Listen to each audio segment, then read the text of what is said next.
उंदरापासून इंद्रापर्यंत प्रत्येकाला मरावं लागतं. मरण हे ठरलेलं आहे. ज्या दिवशी आपला जन्म झाला त्या दिवशी मृत्यूची नोंद आहे. आपण क्षणाक्षणाला मृत्यूकडे जात आहे. सूर्योदय आणि सूर्यास्त हा नैसर्गिक घटना आहे. त्याच्याबद्दल कोणाला वाईट वाटायचं कारण नाही. तो वेळेवर सूर्योदय होतो आणि 6:45ला मावळतो. त्याचं काही वाईट वाटत नाही.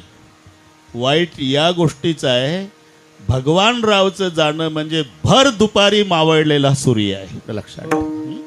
ते काही जाण्याचे दिवस आहे का त्यांचे? पिकलेलं पान गळून पडत असतं आणि तेव्हा त्या पानाकडे पाहू पाहू झाड हसतं. हे नीट ऐका, मी काय सांगतो. संवाद साधा आहे. जमिनीवर पडलेलं पिकलेलं पान संतोषराव, झाड हसू लागलं आणि पान रडू लागलं. झाडाने विचारलं, पाना का रडतो रे बाबा?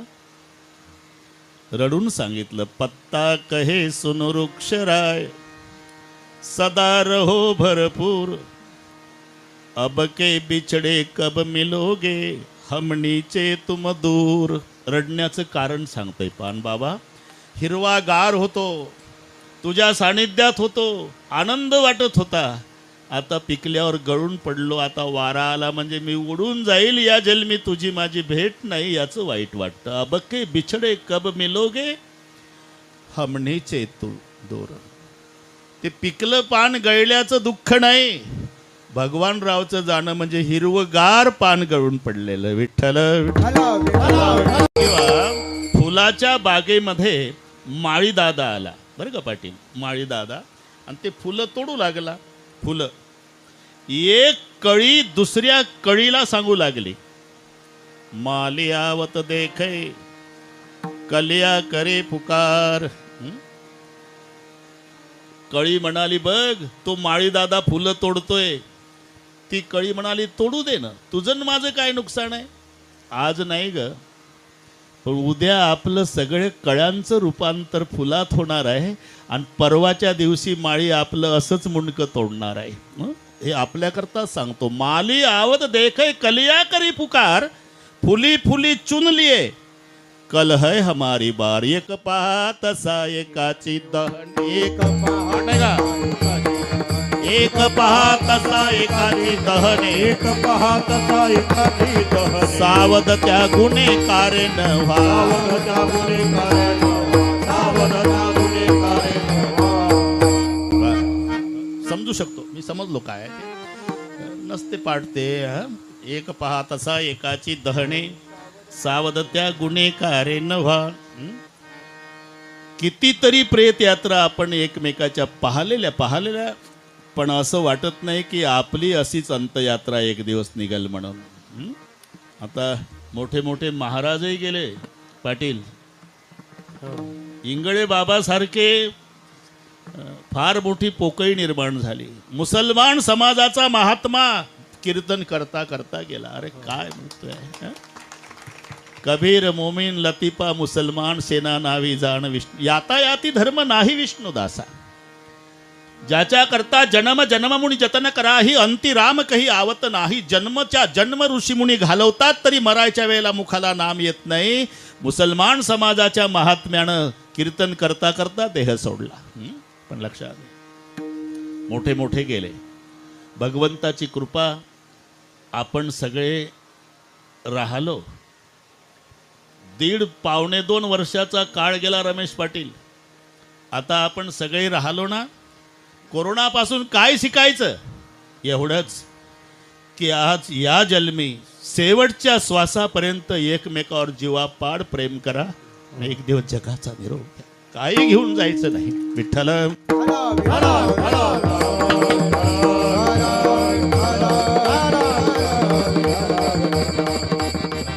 याच्यात कोणीही बदल करू शकत नाही.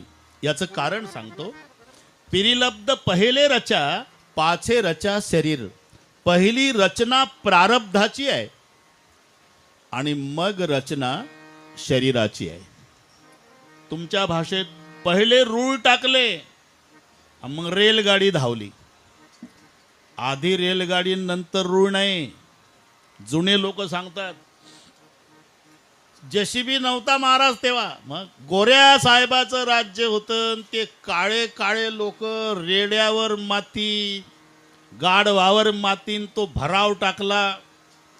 नंतर खडी ती दाबली, त्याच्यावर रूळ टाकले आणि मग एक दिवस गोऱ्या साहेबानं हिरवा झेंडा दाखवला आणि कोळशाचं इंजिन भग भग भग भग करीत लोणावळ्याला गेलं. मी असं विचारतो, ड्रायव्हर खूप चांगला आहे. त्यानं ठरवलं की एवढं वळण घेतल्यापेक्षा आपण रेलगाडी खोपोलीतून नेऊ. त्याच्या बापान जाईल का आता? का आता ड्रायव्हरच्या ताब्यात नाही, इंजिन रुळाच्या अधीन आहे.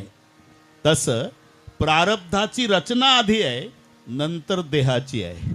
आम्ही जरी सुखदुःख भोगण्याची इच्छा केली नाही, ड्रायव्हरनी जरी वळण चुकवण्याचा प्रयत्न केला तरी आता वळण चुकत नाही, कारण गाडी रुळाच्या अधीन.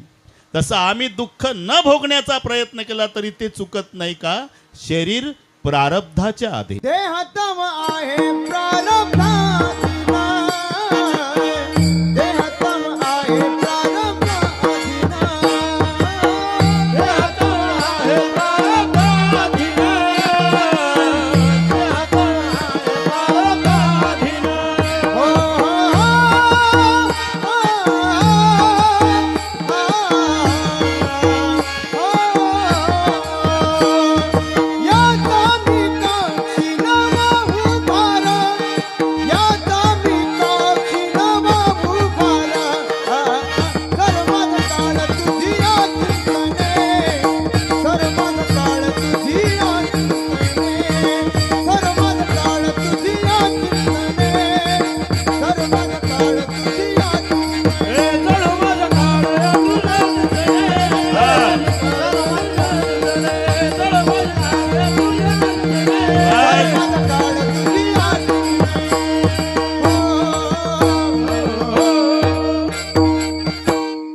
देहतवा आहे प्रारब्धा अधीन. म्हणून जे जे प्रारब्धात आहे ते कोणीही बदल करू शकत नाही. जंगल जंगल राम फिरे रे, लंका में रोवे सीता माई. कर्म रेखा बड़ी दुस्तर है, तिल घटे नाराई. जरा विचार करा, जिथं रामचंद्राला नाही चुकलं तर इथे काय पाडा मानवाचा. प्रत्येकाला हे भोगावं लागणार आहे. ज्याचं जसं. काही काही माणसं म्हणतात तुम्ही एवढं भजन करता राव, मग तुमच्या जीवनात एवढं दुःख का?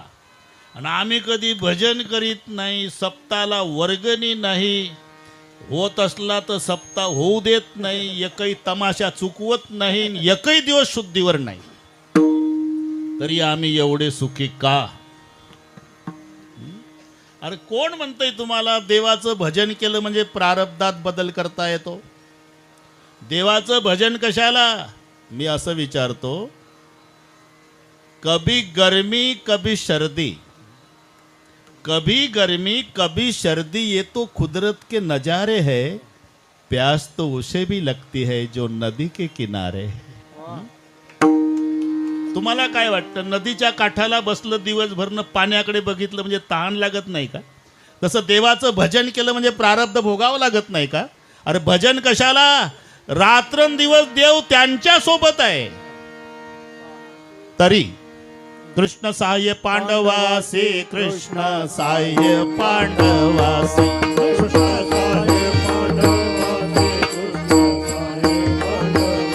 ते भोगेति नष्ट चर्यसे, ते भोगेति नष्ट चर्यसे, ते भोगेति नष्ट चर्यसे, ते भोगेति नष्ट चर्यसे. साह्य केलिया हरिहरासी, साह्य केलिया हरिहरासी, साह्य केलिया हरिहरासी, साह्य केलिया हरिहरासी. प्रारब्ध कोणासी टळेना, प्रारब्ध कोणासी टळेना, प्रारब्ध कोणासी टळेना, प्रारब्ध कोणासी टळेना. ऐसी प्रारब्धाची ठेव, ऐसी प्रारब्धाची ठेव, ऐसी प्रारब्धाची ठेव,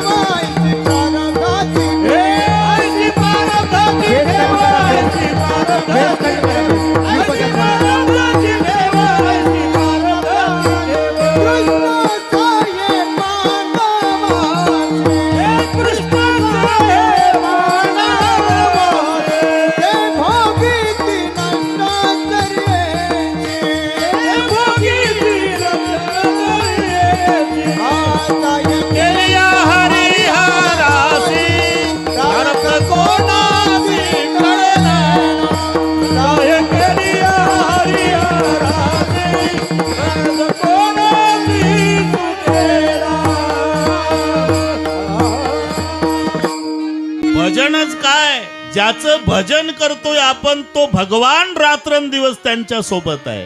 कृष्ण साह्य पांडवासी ते भोगेती नष्टचर्यसी, साह्य केलिया हरिहरासी प्रारब्ध कोणासी टळेना.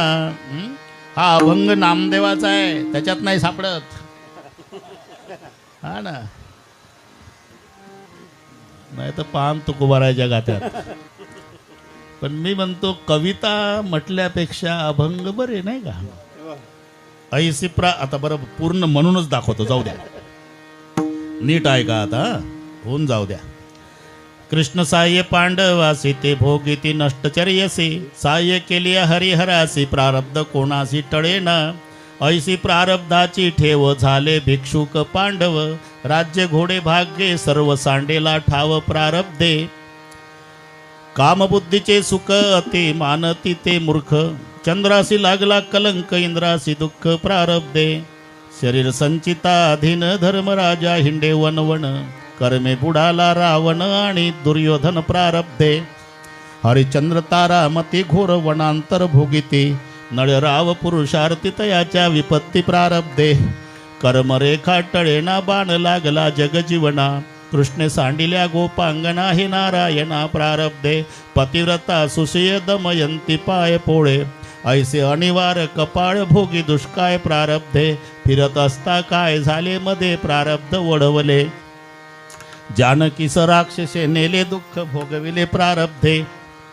ऐसे अनिवार जन्मांतरे राज्ये सांडिले रघुवीरे, सवे मिळवणी वानरे फिरवी दिगांतरे प्रारब्धे.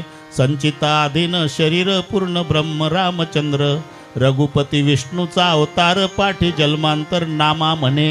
एवढा आहे ते, याच्यावर तर 2-4 कीर्तन होईल. विठ्ठल नामा म्हणे कर्मरेखा देवादिका चुकेना. माणसाला कशी चुकल, माणसाला नाही मधुबा, दगडाला, लोखंडाला, मातीच्या भांड्याला. आता प्रारब्धावर कार्यक्रम होईल सगळ्या, आहे ना, मान्य करावं लागेल तुम्हाला. फुलाला, एकाच बागेतली फुलं पण उत्तम प्रारब्धवाले देवाच्या डोक्यावर जातात, मध्यम प्रारब्धवाले माणसाच्या गळ्यात येतात, आणि कनिष्ठ प्रारब्धवाले प्रेतावर. एकाच बागेतले आहे, लक्षात घ्या. एकाच बाग, एकाच कुंभार बाबाच्या कारखान्यातून तयार झालेली मातीची भांडी, एक स्वयंपाकासाठी चुलीवर मध्यम प्रारब्ध, एक लोण्याचा गोळा ठेवला शिक्क्यावर ते उत्तम प्रारब्ध, एक म्हाताऱ्याला उठता येत नाही कॉटवर. हे सगळे पाठ आहे तुम्हाला. रमेश पाटील, एका माईच्या पोटी जन्माला आलेले 2 भाऊ, पण प्रारब्ध सारखं नाही. एक भाऊ मंत्रालयात एसीच्या रूममध्ये नुसता फाईलवर सह्या करतो, आणि एक दादरच्या स्टेशनवर हमाली करतो, एकाच माईच्या पोटी. हे मानावंच लागेल तुम्हाला. एकही गुरु से विद्या पडे थे. आताही माणसं म्हणतात ना, तुम्हाला काही माहिती आहे का महाराज? काय शरदचंद्रजी पवार साहेब मी एकाच वर्गात शिकलो. चांगली बहादुरी केली, पण ते दिल्लीलाच गेले पाहिजे, तू कोयते घेऊ घेऊ ऊसच तोडला पाहिजे का. यालाच म्हणतात प्रारब्ध. एकही गुरु से विद्या पडे थे, कृष्णा ते छोटे सुदामा बडे थे. एका गुरुचे विद्यार्थी कृष्ण सुदामा, पण एक द्वारकेचा राजा झाला आणि एक जन्मभर दारोदार पीठ मागत होता. म्हणून कर्मरेखान देवादिका चुकेना. कितीही प्रयत्न करा त्याच्यात बदल होऊ शकत नाही. लोखंडाला 1 फूट लांबीचं लोखंड मधु महाराज मधून तोडलं, 6 इंचाचा तुकडा त्याचा चिमटा केला, आणि 6 इंचाचा तुकडा त्याचा चमचा केला. काय झालं? चिमटा और चमचे से होत बड़ी तकदीर, चिमटा जलता अंगार में चमचा खाता खीर. हे तर मान्य आहे तुम्हाला. चिमटा जन्मभर निखारे उचलतो, चमचा खिरीच्या पातेल्यात मजा मारतो. चमच्याची मजाच. फक्त रामचंद्र पाटील आपला चमचा इथंच राहू द्या, पण चमच्याची मजा असते. पूर्वी चमचे नव्हते, खरंच नव्हते. पूर्वीचे माणसं हाताने जेवायचे. आता आंघोळ झाली आणि कांदा पोहे आले का बसीत चमचा. मी म्हणतो पोह्याच्या आणि याच्यामध्ये घुसायचं कामच काय चमच्याचं, त्यालाच म्हणतात चमच्या, जो दोनच्या मध्ये घुसतो त्याला. नाही तर तोंडाचं काम तोंड करतं, हाताचं काम हात करतं, मध्ये लुडबुडतं, त्याला चमचा म्हणतात. चिमटा और चमचे से होत बडी तकदीर, चिमटा जलता अंगार में और चमचा खाता खीर. हे लोखंडाला प्रारब्ध आहे. मातीच्या भांड्याला, फुलाला, एवढंच नाही दगडाला सुद्धा. मी पटवून देईन आपणाला. 5 फूट लांबीचा दगड खाणीतून काढला, त्याचे मधून तोडून 2 तुकडे केले, 2.5 फूट. आधी एकच होता, पण 2.5 फुटाचा तुकडा त्याची मूर्ती घडवली आणि उरलेला 2.5 फूट पायरीला लावला. काय झालं? ज्याची मूर्ती घडवली तिथं माणसं डोकं टेकवतात आणि ज्याची पायरी केली तिथे लाता ठेवतात. बोला. पाषाण देवा पाषाण पाय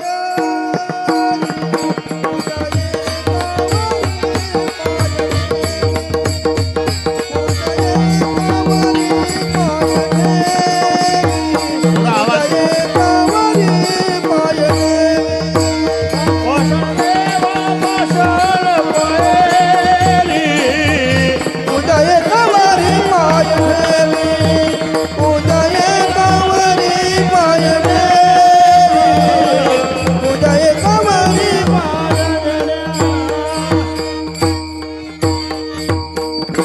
हाही दगडच आहे, तोही दगडच आहे, पण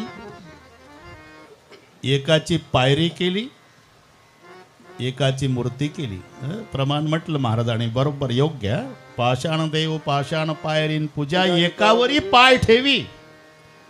जे सहन करतं ना त्याचा देव होतो. एक थोडस लक्ष द्या माझ्याकडे. जो पत्थर, आलं ना लक्षात? जो पत्थर चोट खाके फूट गया वो कंकर हो गया, और जो पत्थर चोट सह गया वो शंकर बन गया. विठ्ठल विठ्ठल.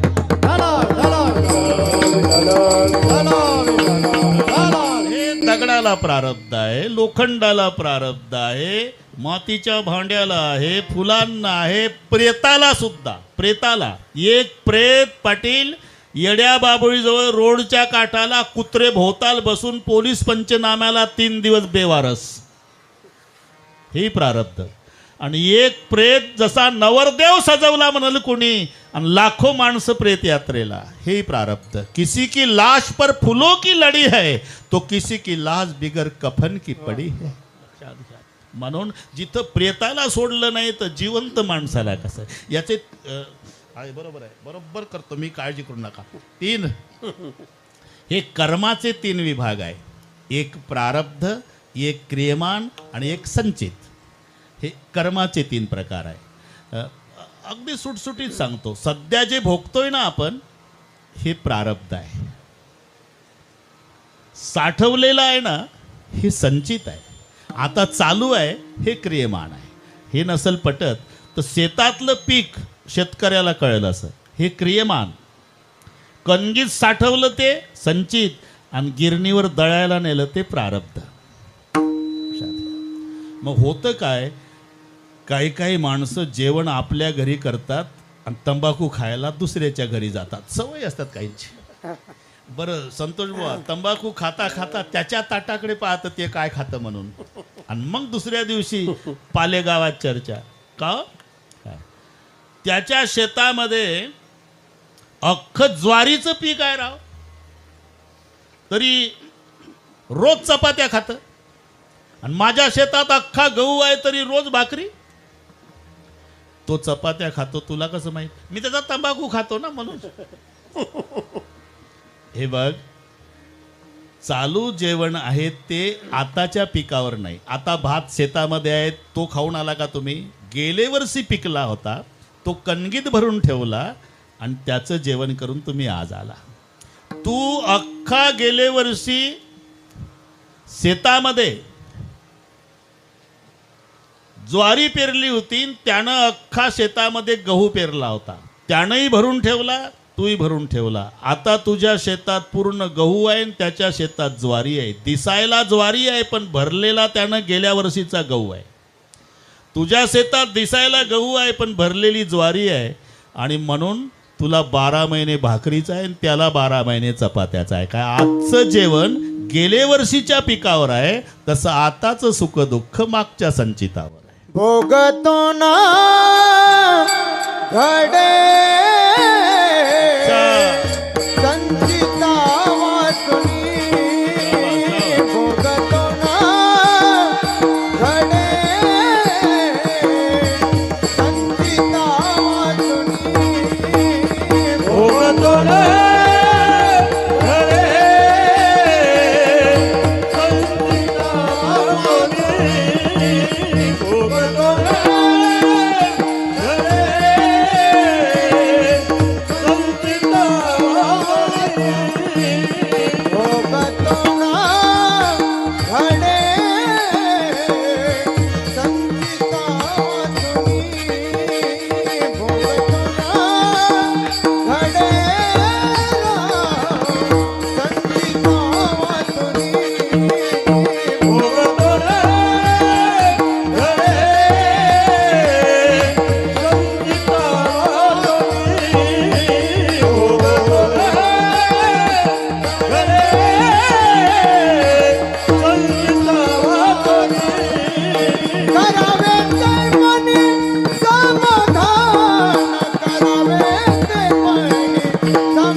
लिखित आहे, जसं जसं संचितात आहे त्याप्रमाणे ते घडणार आहे. जे जे लिहिले संचिती ते न चुके कल्पांती. कितीही प्रयत्न करा नाही बदल होऊ शकत नाही.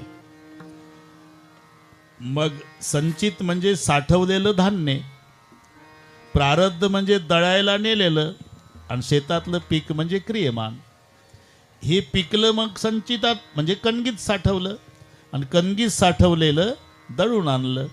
म्हणून संचित आणि प्रारब्ध हा भोग आहे, ते साठवलेलं आहे. भोग तो न घडे, जे कणगीत आहे तेच खायला मिळेल तुम्हाला. भोग तो न घडे संचिता वाचोनी. किती प्रयत्न करा त्याच्यात कोणीही बदल करू शकत नाही. भगवान असला तरी त्यालाही हे भोगावंच लागतं. ज्याचं जसं ठरलेलं आहे त्याप्रमाणे हे घडणार आहे. म्हणायचं असते थोडं वेळेवर पोहोचलं असतं तर, नाही, ते पोहोचणारच नाही ना, पोहोचणारच नाही वेळेवर. ते नवरा आयत खाऊ होता, तिकडच्या गोष्टी सांगतो सगळ्या बरं का पाटील. इकडचे सगळे चांगले लोक आहेत, आणि मुंबईसारखं ती बिचारी धुंडी भांडी असं तसं करून 2 लेकरं ते, आणि हे डबल खायचं, नुसतं पत्ते कुटत बसायचं रेल्वेच्या काठाला जाऊन. काही कमी जास्त बोलली का हो, हे घरात जास्त कमी बोलली ना आत्महत्याच करील. घाबरून जायची बिचारी, घाबरून जायची. मेलं तर काय करा, घाबरून जायची. दिवाळी 4 दिवसावर आली, तिनं सहज विषय काढला. पहाटे 5ची वेळ होती, अजून उजाडलं नव्हतं. ती म्हणली, अहो घरात धान्याचा दाना नाही, दिवाळी आहे, लेकराला कपडे नाही. लावली का कटकट, आत्महत्याच करील. आता ती ऐकू ऐकू बेडर झाली होती. नेहमीच म्हणता आत्महत्या, जाय कर आत्महत्या. आता आता घ्या, जावंच लागेल ना. संतोष बुवा निघालं, ते उड्डाण पुलावर आलं. आत्महत्या करायला पहाटे 5ला मुंबईत 40 फूट उंचीचा उड्डाण पूल. इकडे तिकडे पाहिलं, कोण नसल्याची खात्री केली, टाकली उडी आत्महत्येसाठी. खालून भाजीवाला भैया चालला होता. ते चपट टोपलं, गुलाबाच्या फुलाच्या पाकळ्या असतात तशा भाजीच्या जुड्या व्यवस्थित लावलेल्या. माय लेकराला लुगड्याच्या पदरात घेते ना तसं टोपल्यात पडलंय हे आत्महत्यावालं.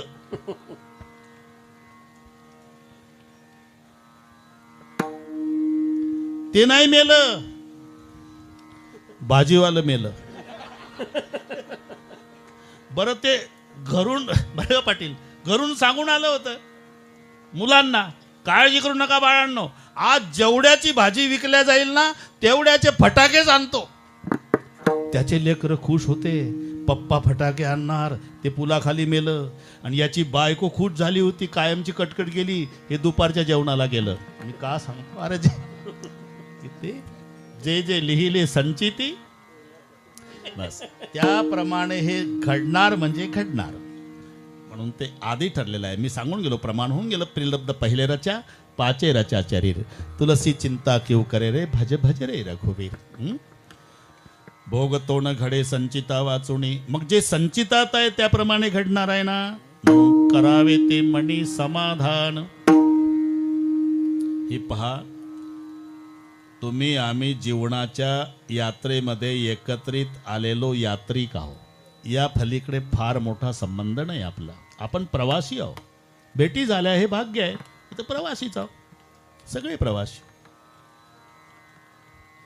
फक्त लावलेले नाते संबंध आहे. पिताजी कहे पुत्र मेरा है, माता कहे पुत्र मेरा है, ना माता का ना पिता का, ये तो जन्म देने का नाता है. बस आपण जन्म घेतला, त्यांना मायबाप म्हणायचं आणि त्यांनी आपल्याला बाळू म्हणायचं, झालं सुरू. बहन कहे भाई मेरा है, भाई कहे बहन मेरी है, ना बहन का ना भाई का, ये तो रक्षाबंधन का नाता है.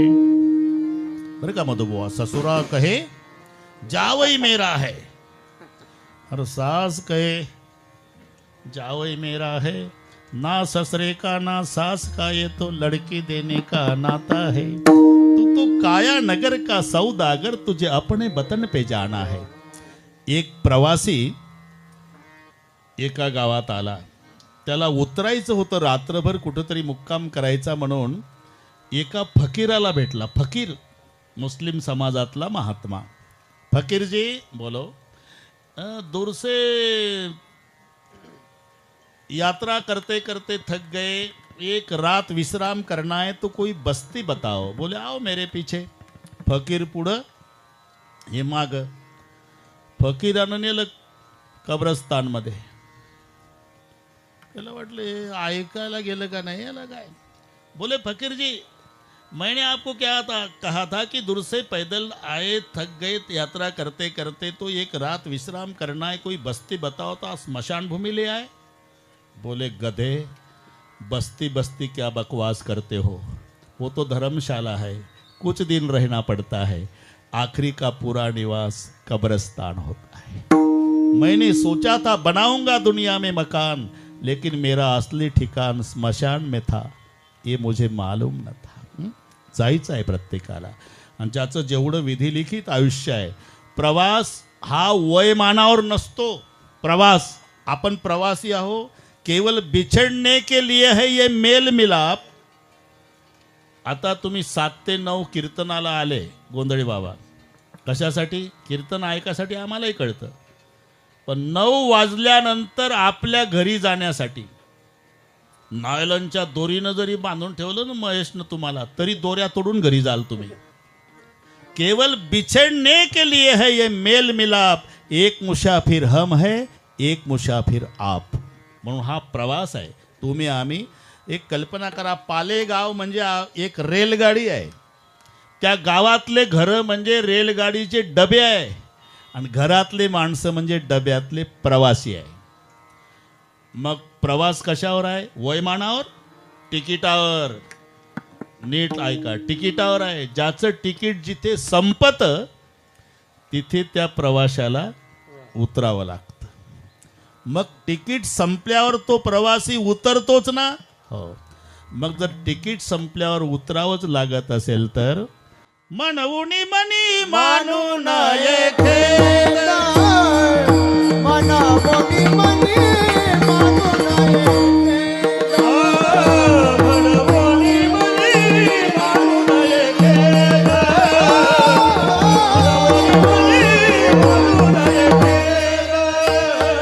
मना बोली मनी मानू नये मना बोली मनी मानू नये मनवुनी मनी मानू नये खेळ.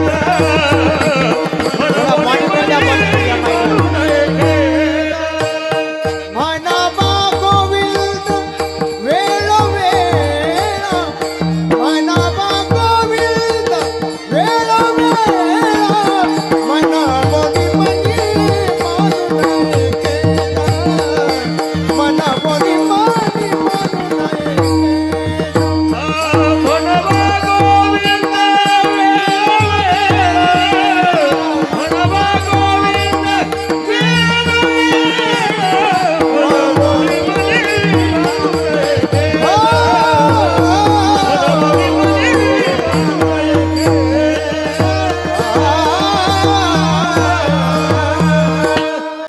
तिकीट संपल्यावर उतरायचंच आहे ना. हो. मग उतरायचं जर निश्चित झालं तर उतरल्याबद्दल दुःख. आता हे बोलणं सोपं आहे महाराज. ज्याच्यावर बितली त्याला विचारा. बोलणं काय. दुसऱ्याच्या घरी प्रेत पडल्यानंतर तंबाखूला चुना मळून माणसं समजूत काढतात. कशाला रडता नानी, नाशिवंत देह जाणार सकळ तिथं. हिच्या घरी नाही आठवत तो अभंग, दुसऱ्याच्या घरी. अरे ज्याच्यावर दुःख कोसळलं त्याला विचारा. आज घराचा कर्ता पुरुष गेला भगवानराव. कर्ता पुरुष गेला. काय वाटत असेल त्या आशाबाईला, महेशला, त्यांच्या बंधूला. अरे पैशानं सर्व मिळेल तुम्हाला, भावाची खरेदी होत नाही, लक्षात घ्या. शांतारामजी, विश्रामजी यांचा पाठीराखा गेला का नाही. भावाची खरी. जिथं रामचंद्र नापास झाला, म्हणजे पाटील नाही आमचे, रामचंद्र भगवान, शक्ती लागली भावाला. देवाचं सांगतो मी, लक्ष्मणाला मांडीवर घेतलं डोकं, सगळे रामायण पाठ आहे तुम्हाला. आणि जे रडायला सुरुवात केली, कोण? जगाचे अश्रू पुसणाऱ्यानं. जिथं देव फेल गेला आणि डोक्याहून हात फिरवू फिरवू, लक्ष्मणा अगाध बंधुपणाची सीमा तुवा दाविली सख्या उत्तमा. माझा निवविला अंतरात्मा, एवढा प्रेमा वाढवला. मज लागी नवमास कष्टलास, रामचंद्र म्हणतात. त्या गुणी राजभोग विलास, सेवा केली 14 वर्ष निराहार राहोनिया. नाही आठविली माता पिता सुतदारा, वैभव विषया लागो तिला नाही थारा. इंद्रिय जीत धैर्य पुरा, ऐसा बंधू दुर्लभ. जिथं भगवान रामचंद्र नापास झाला तर मग शांतारामजी आणि विश्रामजीचं काय? कारण पैशानं मित्र मिळतात. मित्र मिळतात. पैसा असेल ना तर मित्राला बोलवावं लागत नाही. मधुबुवा बरोबर जवळ येतात गुटख्याची पुडी खायला. पैसा पाहिजे. पैसा असल्यावर पिता कहे पुत सपुत्र, मात उठात के गोद बलैया. नारी कहे घर के घर थंबन, बहन कहे मेरा लायक भैया. अड़ोस पड़ोस भी अर्ज करे, और चाचा कहे मेरा लायक भतैया. दादू दो हाथ उठा कर कहे जब में होवे लाल रुपया. 2000 ची नोट आहे ना रे तुमच्याजवळ, म्हणून हे सगळे हे शोधावं लागत नाही. मित्र विकत मिळतात. पैसा असू द्या आपोआप येतात. भावाची खरेदी होत नाही. आणि भावाचं प्रेम मित्र देऊ शकत नाही. एका माईच्या पोटातून आलेले असतात. जरी तुमचा अबोला असेल, समजा कल्पना करा 10 वर्ष झाले तुम्ही तुमच्या भावासोबत बोलत नाही. तुमची परिस्थिती चांगली आहे, त्याची खालावली आहे, तुम्ही दोघंही स्टँडवर, तो एका कोपऱ्यात उभा आहे, त्याच्याजवळ तिकिटाला पैसे नाही रमेश पाटील, तो दुसऱ्याची हनवटी धरतो स्टँडवर, मला 50 रुपये द्या गावाला जायला, आणि हा भाऊ कांजीच्या कपड्यावाला 5-25 मित्रांना 200 रुपयाच्या गुटख्याच्या पुड्या खाऊ घालतो. एवढ्यात जर तुम्हाला कोणी आईवरून शिवी दिली, मित्रांना वाईट वाटत नाही, ते गुटख्याच्या पुड्या चघळण्यासाठीच टोळका आलेला आहे. त्यांना माहिती आहे याची आई वेगळी, आपली आई वेगळी. पण 10 वर्षे झाले बोलत नाही तुम्ही भावासोबत. त्यानं तुम्हाला शिवी दिलेली ऐकू द्या, वाघासारखा पळत येईल आणि शिवी देणारा थोबाड फोडल का? हे प्रेम नाही. म्हणून बंधू गेला, महेशचं छत्र हरवलं, आशाबाईचं कुंकू गेलं. मला तो प्रसंग आठवतो. चितेवर प्रेत ठेवलं राजा दशरथाचं. 1च मिनिट घेतो. काहीला वाटतं बाबा रामायण सुरू केलं म्हणजे हे जातंय का अर्धा तास. तो माझा विषयच आहे, पण अभंगाला धरून विठ्ठल. आणि चितेवर प्रेत ठेवल्यानंतर ही 2 मंडळ, आता राजा होता आणि नुसतं त्या प्रेताकडे पाहिलं न समाजाने ढसढसा रडायला सुरुवात केली. का? आपला राजा पृथ्वी तलावर नाही रे, स्वर्गात जर गेला तर इंद्र ताडकन उतरायचा आसनावून आणि नमस्कार करून आपल्या मांडीला मांडी लावून आसनावर बसवायचा. एवढं वजन राजा दशरथाचं स्वर्गात इंद्राजवळ होतं. आणि त्याच्या प्रेताकडे पाहू पाहू सगळे रडू लागले. वसिष्ठांनी शांत केलं, भाषण सुरू केलं. देखो भाई, पिताजी रोने लग गए तो समझ लेना बुढ़ेपन की लाठी चली गई. माँ रोने लग गई तो समझ लेना वारिस गया. पुत्र रोने लग गया तो समझ लेना छात्र समाप्त हुआ. पत्नी रोने लग गई तो समझ लेना सुहागन विदुर हो गई. बहन रोने लग गई तो समझ लेना रक्षाबंधन का त्योहार समाप्त हो गया. आज भाई, पुत्र, बहन, माता पिता नहीं, पूरी अयोध्या रो रही. इसका मतलब अयोध्या का सूर्यास्त हो गया. अगदी तसं झालं. नुसतं घरापुरतं नाही, सगळ्या पालेकरांना वाटत होतं भगवानरावनी फार वर्षे राहावं. पण होतं काय रमेश पाटील, सज्जनाला आयुष्य कमी असतं आणि दुर्जन लवकर मरत नसतं. ज्ञानेश्वर महाराजची गरज होती समाजाला, तर 22व्याच वर्षी निरोप घेतला. मान्य आहे ना तुम्हाला? तुकोबारायची गरज होती, तर 42 वर्ष जगात निरोप घेऊन निघून जातात. सज्जन, त्याची गरज आहे आणि त्याच्यासाठी समाज वैतागला. अख्खा तालुका सत्यनारायण घालायला तयार आहे. एवढी कटकट जाऊ द्या, ते प्रत्येकाच्या दाव्याला हजर असते. उलट आहे, उलट आहे. विधी लिखित जे आहे त्याप्रमाणे घडत असतं. मग बोलणं सोपं आहे महाराज. त्या घरात जी पोकळी निर्माण झालेली असते ती भरून निघत नाही. जोपर्यंत वडील असतात, आजोबा, आजी, भरदार वाटतं घर. एकदा ते गेल्यावर केवढे मोठे फोटो लावा, घराचं वजन निघून जातं. मायबाप फार काही करत नसतील रमेश पाटील.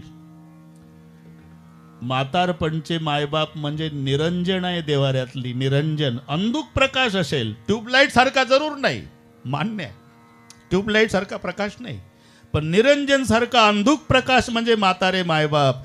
पण घर असं मंदिरासारखं वाटतं जोपर्यंत आई वडील. एकदा निरंजन विजली, घरातलं मांगल्य संपून जातं. मग तुम्ही सांगता महाराज, मनवणी मणी मानू नये खेद. ज्याचं दुःख त्याला होणारच. हो, होणार, मान्य आहे, आम्हाला मान्य आहे. पण दुःख का होतं याचं संशोधन करा. मुलगा दिवसभर गणेश विसर्जनाच्या अनंतराव मिरवणुकीत गेला, रात्री 2 पर्यंत नाचला. आता नाही, 2 वर्ष झाले बंदी आहे. 2 पर्यंत नाचलं ते रात्रीच्या. गणेश विसर्जनाच्या मिरवणुकीमध्ये रात्री आलं. खेड्यातला प्रसंग. आणि झोपलं तर ते रडायला लागलं, कारण त्याच्या पायाला जखम होती, ती चिघळली होती, पाय ठणकत होता, वेदना सहन होईना. त्याची माय रागावली. ते मोलमजुरी करणारा दिवसभर कबाड कष्ट करतो आम्ही, रात्रीचा झोपू देत नाही. झोप ना आता. तुम्हाला त्रास द्यावा ही इच्छा आहे का ग आई माझी? मग का रडतो? माझ्या पायाची जखम चिघळली ग, त्या वेदना सहन होत नाही. असं कर बाळू. काय? त्या जखमेकडे लक्षच देऊ नको. तो म्हणला, मम्मी कितवी शिकली होती तू? अरे जखम माझ्या पायात आहे, वेदना मला होतात, तुझ्या क्वाटवरून उपदेश करते का? लक्ष देऊ नको. अरे ज्याची जखम त्याला त्या वेदना जाणवणारच. आणि तुम्ही म्हणता मानू नये खेद. हो बरोबर आहे, पण माझा प्रश्न आहे, रात्रीच्या 2 पर्यंत नाचलं तेव्हा जखम नव्हती का? होती ना. पण त्या नाचण्याच्या आनंदात मधुभाऊ त्याचं लक्ष त्या जखमेच्या दुःखाकडे नव्हतं, विसरलं होतं. आणि आता निवांत आलं घरी, झोपताना लक्ष दुखण्याकडे गेलं, त्याचं चिंतन करीत बसलं, रडतं. तसं मानू नये खेदू. का? तुम्ही त्या मनाला मोकळं सोडताना ते बसतं दुःखाचं चिंतन करत. ते गणपती विसर्जनात विसरलं ते, कारण दुखण्याला विसरलं. तसं मनाला काम लावा, मनाला काम लावा. कोणतं? मनावा गोविंद वेळोवेळा, मनावा गोविंद वेळोवेळा.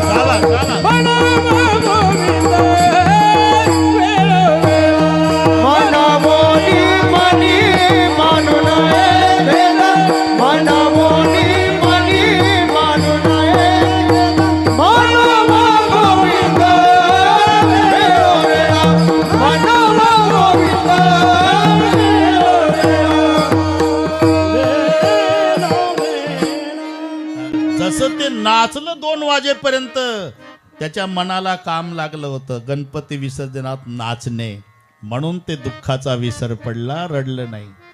आता निवांत बसलं, जखमेकडे लक्ष, मन चिंतन करत बसलं ना, आता रडतं. तसं तुम्ही मनाला मोकळे सोडताना मग ते मागचं सगळे आठवतं. माझे आजोबा होते, माझी आजी होती, माझे पप्पा होते. रिकाम मन सैतानाचं घर म्हणतात. त्याला काम लावा. कोणतं? मनावा गोविंद वेळोवेळा. तुम्ही पहा, संसार म्हणजे ओतप्रोत भरलेलं दुःख आहे, ओतप्रोत. आणि त्या दुःखाचा विसर पडण्याची ताकद गोविंदाच्या नामात आहे. गवळणी करती संसाराचा धंदा, आठविती त्या गोविंदा. मन हे गोविंदी, मनाला काम लावा. मन हे गोविंदी, देह काम करिओ. हे मनाला काम लावायचं. अख्खा विसर पाडण्याची ताकद गोविंदाच्या नामात आहे. त्या बाजारला जायच्या मथुरेच्या, दही घ्या, लोणी घ्या, ताक घ्या असं म्हणत नव्हत्या. गोविंदू घ्या कोणी दामोदर घ्या गे, तवत महासती मथुरे जागे. गोविंद घ्या कोणी दामोदर घ्या गे, तवत महासती मथुरे जागे. गोविंदू घ्या दामोदर घ्या घ्या, गोविंदू घ्या घ्या घ्या घ्या, दामोदर घ्या घ्या घ्या घ्या. गोविंदू घ्या कोणी दामोदर घ्या गे, तवत महासती मथुरे जागे. दुडीवारी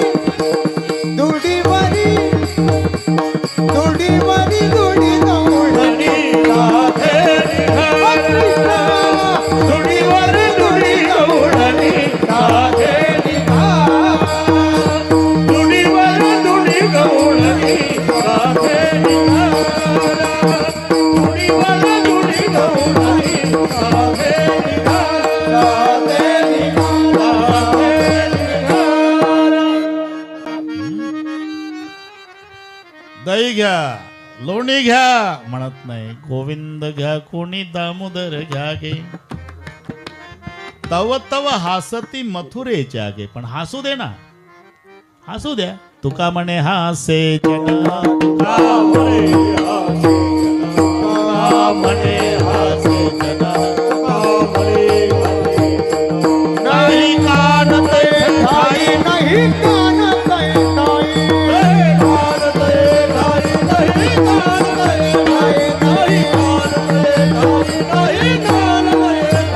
तुका म्हणे हासे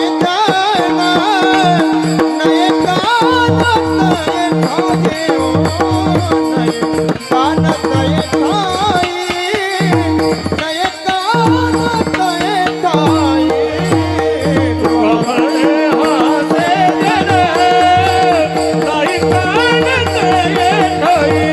कानते ठाई, नाही कानते ठाई, नाही कानते ठाई.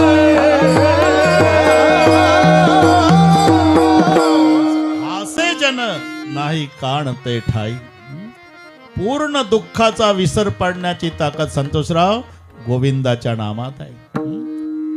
देहाचा विसर पडण्याची ताकद आहे, आणि देहाचा विसर पडून आम्ही आनंद स्वरूप भगवान आहे इथपर्यंत जाण्याची क्षमता गोविंद नामात आहे. गोविंद गोविंद म्हणा लागल्या छंद परिणाम मग गोविंद ते काया काया मग गोविंद ते काया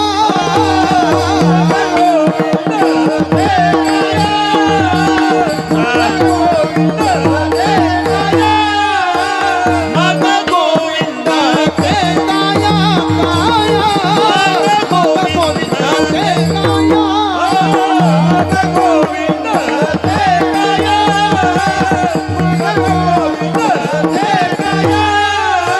भेद नाही देवा कया, भेद नाही मग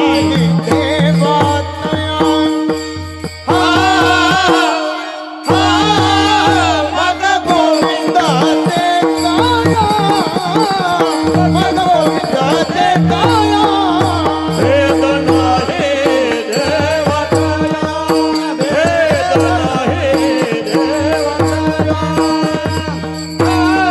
काया मग गोविंद ते काया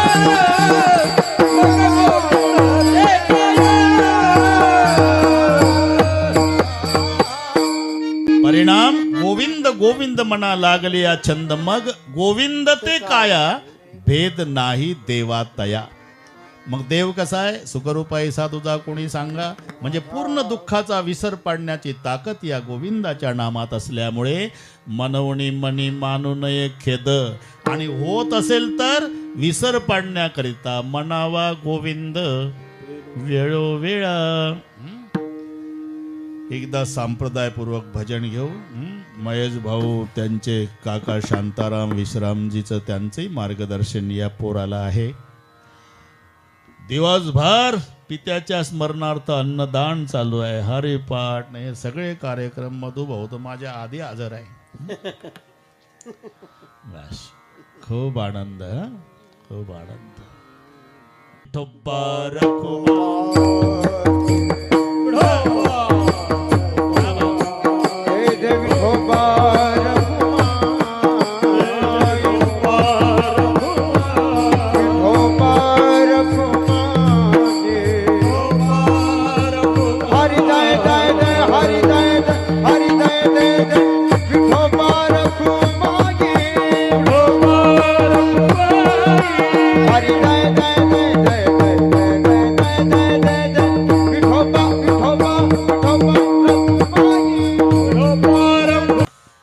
भोगतोण घडे संचिता वाचोणी करावे ते मणी समाधान.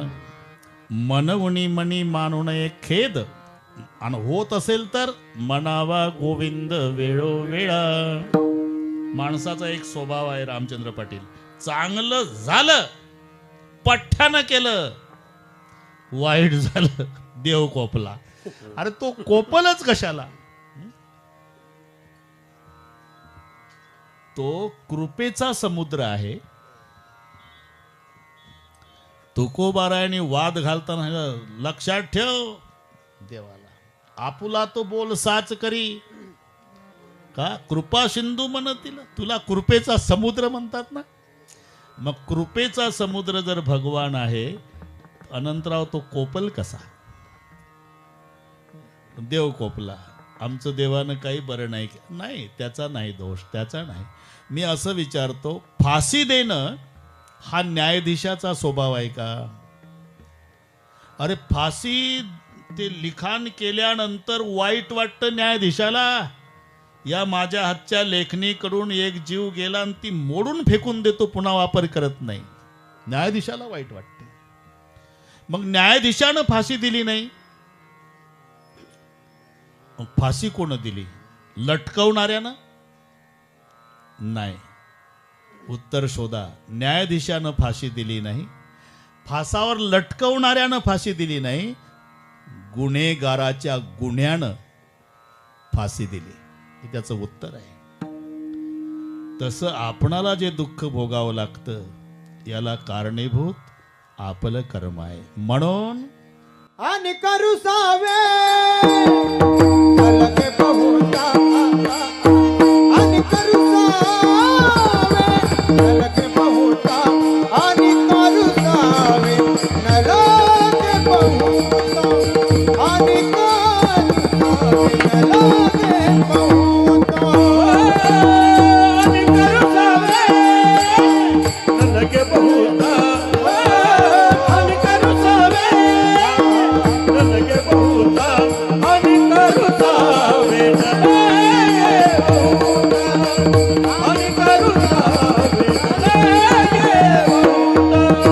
आपुला संचिता मातोनिया जय हो. आपुला संचिता मातोनिया आपुला संचिता मातोनिया आपुला संचिता मातोनिया आपुला संचिता मातोनिया मनवनी मनी मानु नये केता मनवनी मनी मानु नये केता मनवनी मनी मानु नये मनवनी मानु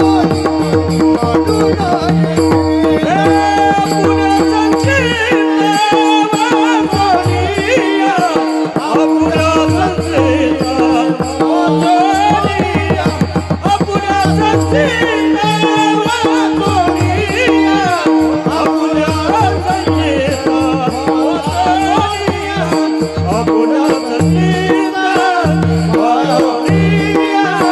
आपुला संचिता मातोनिया मनवनी मनी मानु नये केता मनवनी मनी मानु नये केता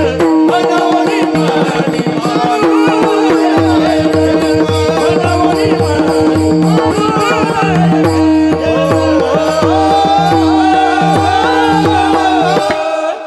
गुन्हेगाराचा गुन्हा गुन्हेगाराला शिक्षा देतो. म्हणून आणिका रोसावे न लगे बहुता. रोसायचं असेल आपल्या संचिता वाचोनिया. जेव्हा हे मनाविरुद्ध घटना घडतात दुःखाचा डोंगर जीवनात उभा राहतो तेव्हा कोणावर चिडायचं नाही. एकांतात बसून प्रश्न विचारायचा. मनासी पुसावे काय केले मनासी पुसावे काय केले मनासी पुसावे काय केले मनासी पुसावे काय केले.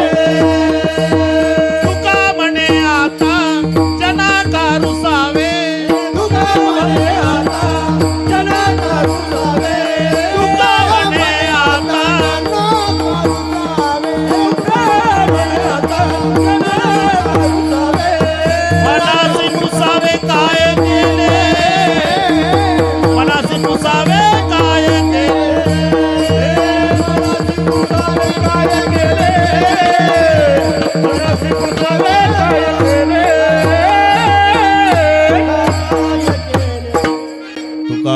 आता जनाका रुसावे मनासी पुसावे काय केले, म्हणून आणि का रुसावे न लगे बहुता. रुसायचं असेल तर आपुल्या संचिता. संचिताप्रमाणे सगळे घडतंय ना, म्हणून रुसायचं असेल तर संचित आपुल. ते असं सांगतात. रोहिदास महाराज जगन्नाथाच्या यात्रेला निघाले, एकटेच पायी निघाले मधुबा. पायी प्रवास कुठेतरी रात्रीचा आश्रय घ्यावा म्हणून एका वस्तीवर थांबले. त्या गोठ्यामध्ये जागा मिळाली, आपलं भजन केलं, त्या माऊलीनं जेवायला दिलं, जेवण केलं. पण स्वरूपवान होते, सौंदर्य संपन्न होते, म्हणून ती माऊली रात्री 12ला एकटे झोपलेल्या रोहिदासकडे महाराजकडे येऊन विनंती करू लागली. पाय धरले महाराजांनी त्या मावशीचे. जायव तू माते न करी सायास, आम्ही विष्णुदास तैसे न हो. तिच्या लक्षात आलं घरात माझा पती आहे ना, म्हणून हे घाबरत असेल. कोयता घेतला आणि पतीचं झोपतच तोडलं मुंडकं त्या बाईनं. रक्ताळलेला कोयता. आता दोघंच आहोत आपण, मारला पती. म्हणले आमचं ठरलंय परावी या नारी रकमाई समान. असं पोलीस स्टेशनला जाते मी की रात्री एक प्रवासी आमच्याकडे उतरला आणि त्यानं माझ्या पतीचा खून केला. म्हणले फासावर गेलो तरी चालेल. झालं, अटक झाली, केस चालू झाली, निकाल लागला. लगेच लागतो, कीर्तनात वेळ कमी असते हा ना. याचे हात तोडा अशी शिक्षा झाली. दोन्ही मनगट तोडण्यात आले. जगन्नाथाला न जाता वापस घराकडे निघाले. रविदास एका जंगलात बसले बरे का नामदेव, एकांतात.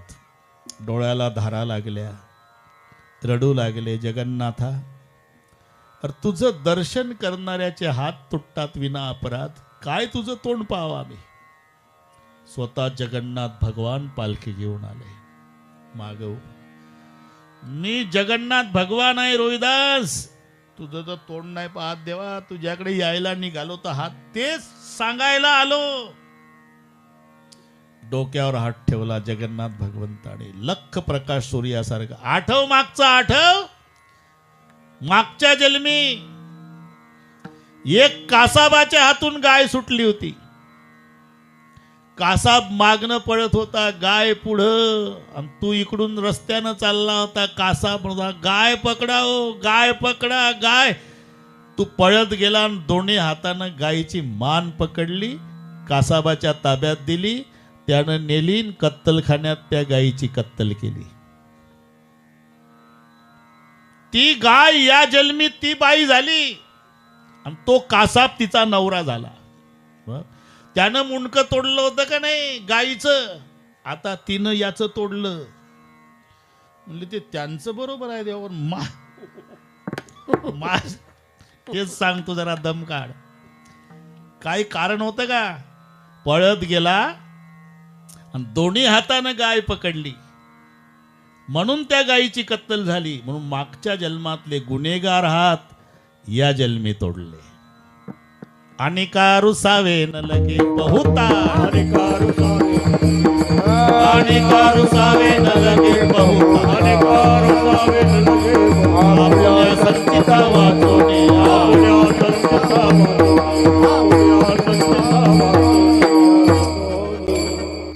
हे मागचं मान्य करावंच लागते बरं का. हे मागं गेलं तर कीर्तन वाढतंय. पण 2च मिनिटात सांगतो रामचंद्र पाटील, 2च मिनिटात. लक्षात आलं. ते म्हणतं आमचा नंबर लावा.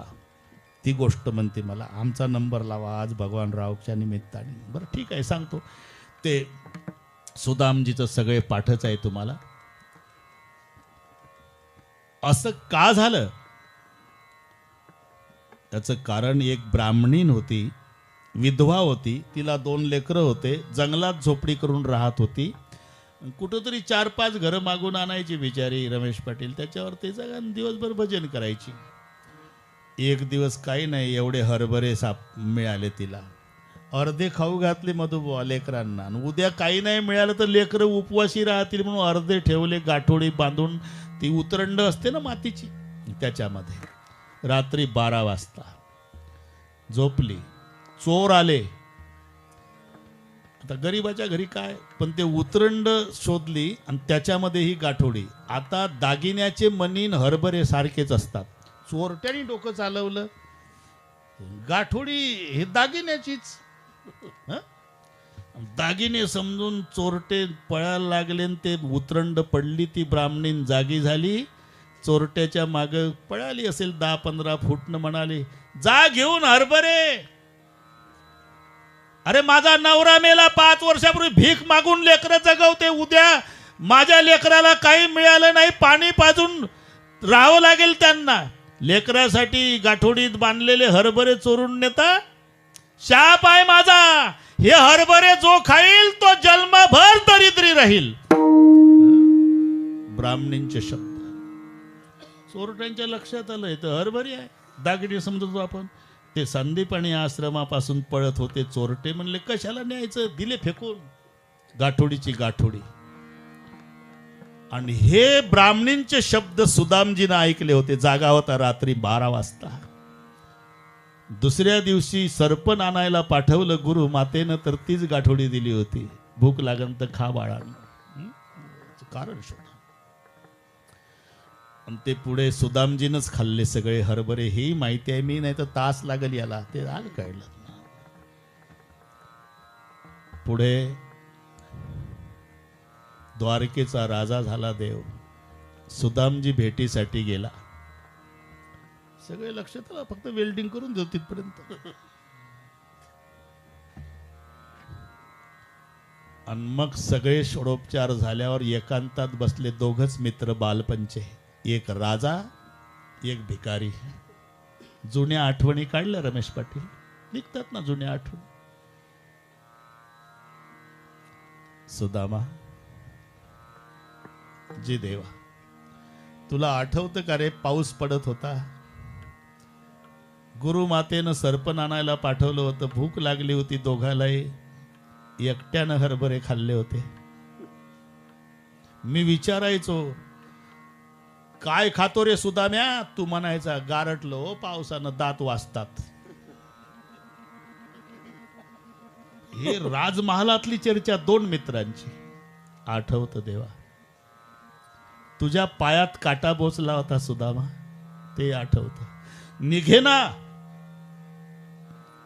मग तुझ्या तळपायातला काटा मी माझ्या दाताने धरून उपसला होता, रक्ताची धार लागली होती. आठवतं देवा. सुदामा, योग्याच्या ध्यानाला न येणारा मी, माझे रजक्कन मिळावे म्हणून तरसणारे भक्त, तो तुझ्या पायातला काटा दातानं उपसतो. एवढं माझं प्रेम तुझ्यावर, तरी एकट्यानं हरभरे खाल्ले मला सोडून. तुम्हाला वाटतं का देवा? तुम्हाला वाटतं हा सुदामा जाणून बुजून खाईल? मग सांगतो, तुम्ही झोपला होता, मी जागा होतो, चोर पळत होते, ब्राह्मणीन धावत होती, आणि ते म्हणत होते, न्या माझ्या लेकरासाठी बांधून ठेवलेली गाठोडी हरभऱ्याची, उद्या उपवासी राहतील लेकर माझे, पण माझा शाप आहे, हे हरभरे जो खाईल जन्मभर दरिद्री राहील. तीच गाठोडी गुरु मातेनं दिली ना देवा. मला माहिती होतं या हरभऱ्या मागं शाप आहे. माझ्या देवानं जर हरभरे खाल्ले, तो जर दरिद्री झाला, तर आमच्यासारख्या दारिद्र्याला कोण सांभाळ? मी ठरवलं, आमच्यासारखे हजारो दरिद्री झाले तरी चालेल, पण देव बाप्पा दरिद्री होता कामा नये, म्हणून एकट्यानं हरभरे खाल्ले देवा. मी का म्हणतो, ही कारण शोधा आपण. हे जे घडतंय ना, याच्या मागची कारण.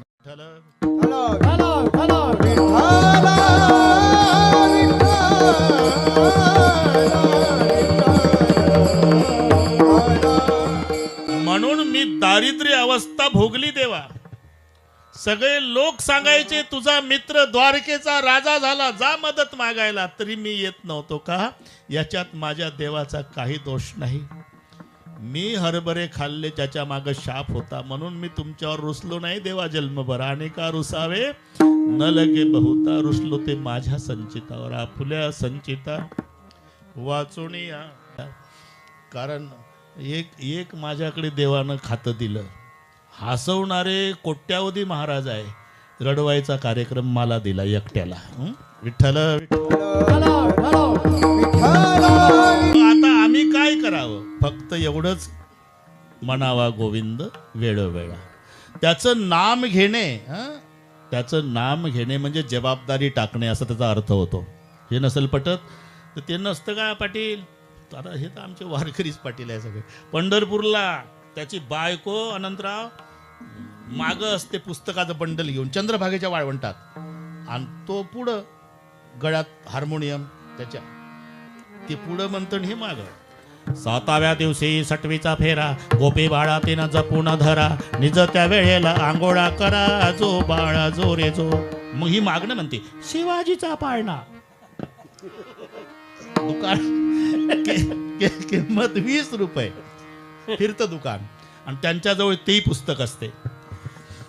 पत्नीने पतीचे नाव घ्यायचे पुस्तक. ते अवसानात बोलतात ना, ते गिराईक लागलं पाहिजे. किंमत 40 रुपये. मग गरजू लोक आणतात, त्याच्यात जसं आहे तसं पाठ केलं जातं. मोत्याचा पाऊस, सोन्याच्या धारा, राव निघाले लढाईवर, अब्दागिरी धरा. पुस्तकात जातं दुष्काळी रोडवर आणि निघाले लढाईवर, आणि अब्दागिरी खोरण टोपलं कायम डोक्यावर. असं नाटकी नाव पत्नी एकदा घेते.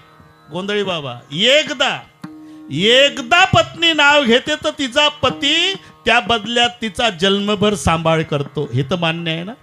मग पत्नीचं एकदा नाव घेण्यामध्ये पती जर जन्मभर सांभाळतो, तर जन्मचा जन्म भगवंताचं नाम घेणारे भक्त, मग तो भगवान काय झोपा काढतो का?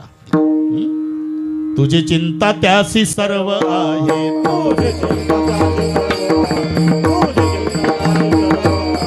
आवडीने भावे हरी नाम घ्यायची, तुझी चिंता त्याची सर्व आहे, तुझी चिंता त्याची सर्व आहे.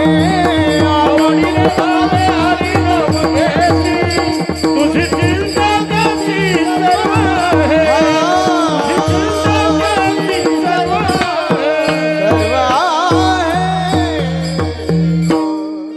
आवडीने भावे हरिनाम घेसी, तुझी चिंता त्यासी सर्व आहे.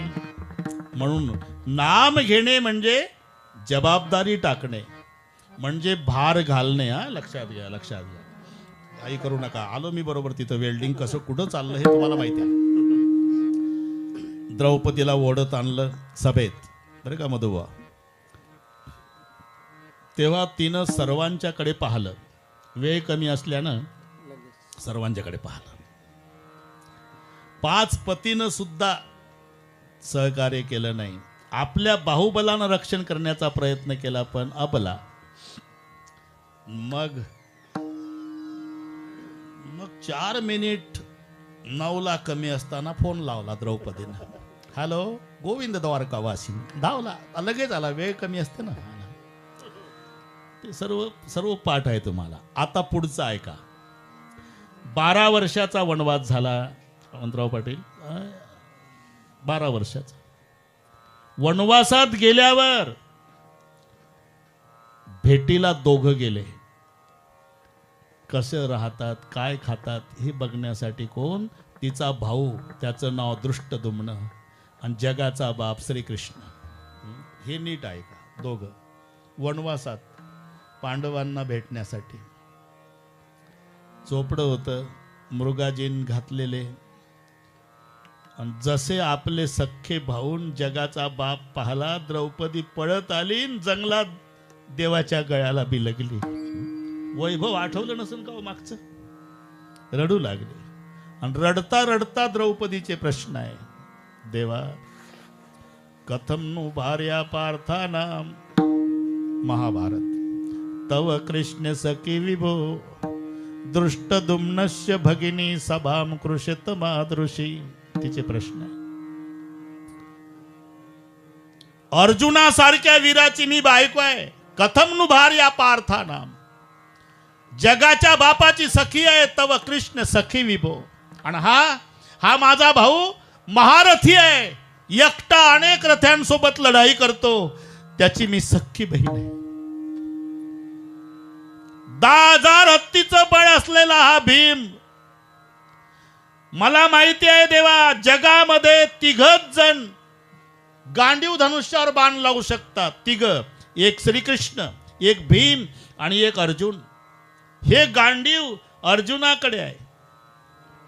तरी यांनी अजून ते 100 जिवंत ठेवावे.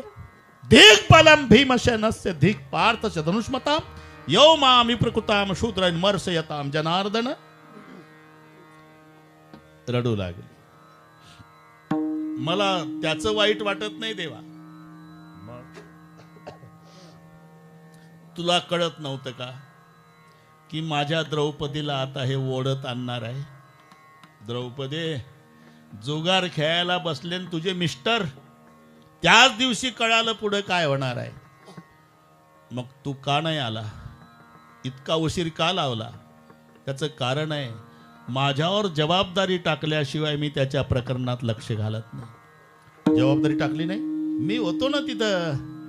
पण खरं सांग, इमानदारीनं ओढत आणल्या माझी आठवण आली का तुला? त्या म्हाताऱ्या भीष्माकडे बघत होती, त्यांनी लक्ष घातलं नाही. मग द्रोणाचार्याकडे बघितलं, त्यांनी खाली मान घातली. कृपाचार्याकडे पाहिलं. तुझ्या 5ही बुवानं खाली माना घातल्यावर स्वतःच्या बाहुबलानं रक्षण करण्याचा प्रयत्न केला. अबला नाईलाज झाला. आणि मग 9 वाजता मला मोबाईल केला. मग धावलो का? माझं ठरलेलं आहे, जबाबदारी टाकल्यावर तुका मने भार घातली आमारी. तुका मने भार घातली आमारी. तुका मने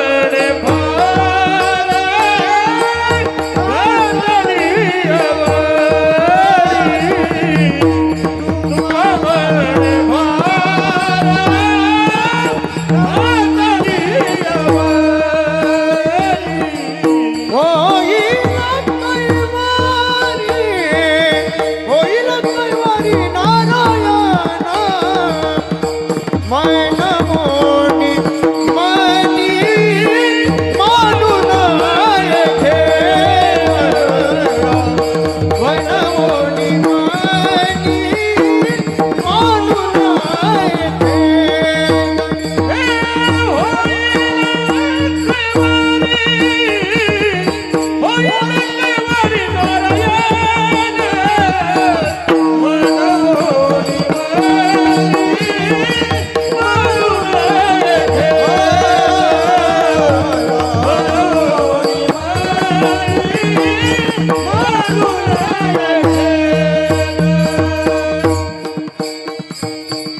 तुका म्हणे भार घातलिया वरी आणि मग होईल कैवारी नारायण. भार घालणे म्हणजे त्याचं नाम घेणे, म्हणावा गोविंद वेळोवेळा. आता ज्यांच्या संबंधाने माझ्यावर प्रेम होतं भगवानरावचं, आईसाठी त्यांनी मला आणलं होतं. महेशची जिद्द होती, ढोकबाबाच पाहिजे. ते दिलीपरावला सांगितलं ढोकबाबाच पाहिजे, त्याची जिद्द होती. आता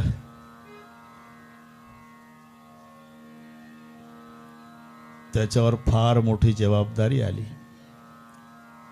शांतारामजी विश्रामजी त्याचे चुलते आहे. आणि आई आहे बरं का, महेश आई आहे, दैवत आहे. एकदम तो उघडा पडलेला नाही.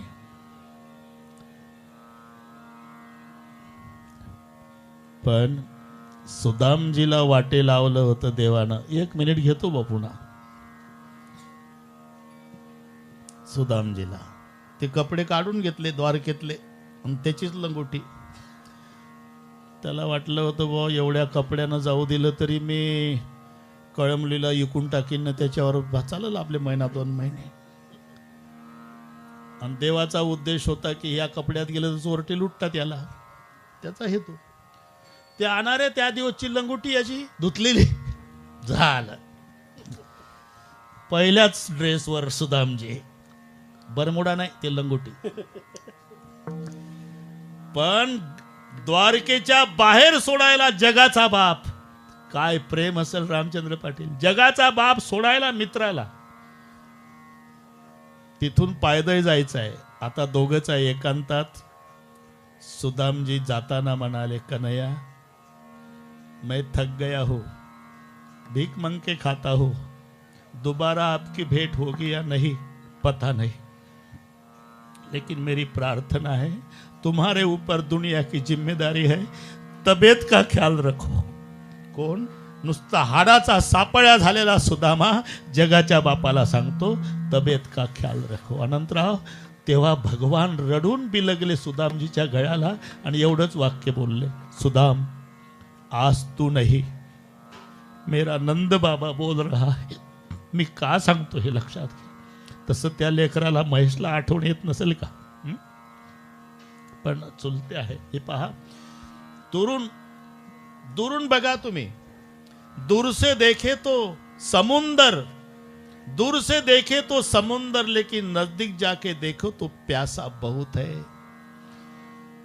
वैसे श्री कृष्ण भगवान है, लेकिन नजदीक जाके देखो तो नंद के लिए बहुत रोता है.